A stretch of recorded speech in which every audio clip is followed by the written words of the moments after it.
Louise Wamungu was 22 years old in 1994 when ethnic Hutus began slaughtering ethnic Tutsis, including 8 of her relatives.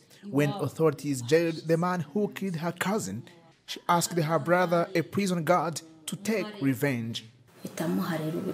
I gave him the list of prisoners he should kill.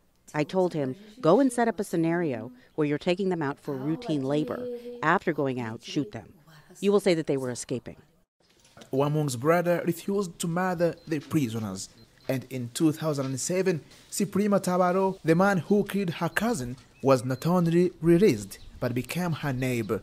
That cousin of Louise I killed, we found him in the forest, trying to run. He fell down because he was very hungry. I took him and cut him twice with a machete. Then he died. Matabaro, who admits to killing at least 3 other Tutsis, was one of tens of thousands pardoned as part of reconciliation efforts after the genocide.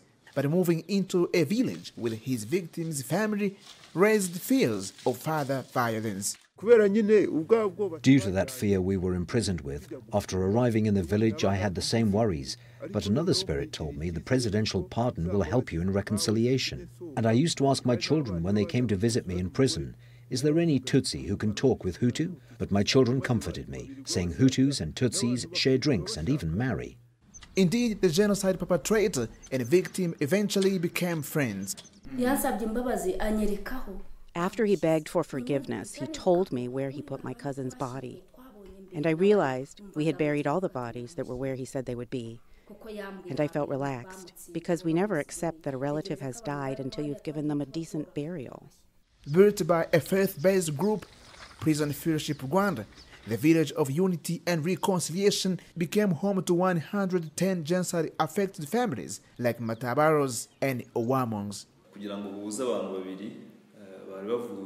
It was not easy to join 2 people who have experienced difficult sides of history. The first challenge was trauma for survivors and self-restraint for perpetrators. They were not sure that they are actually pardoned. Survivors also feared that perpetrators could repeat history, but as we keep on encouraging them to do their projects together, those fears have gone. While the 1994 genocide tore Rwanda apart, villages like this one have helped put the country and its people back together.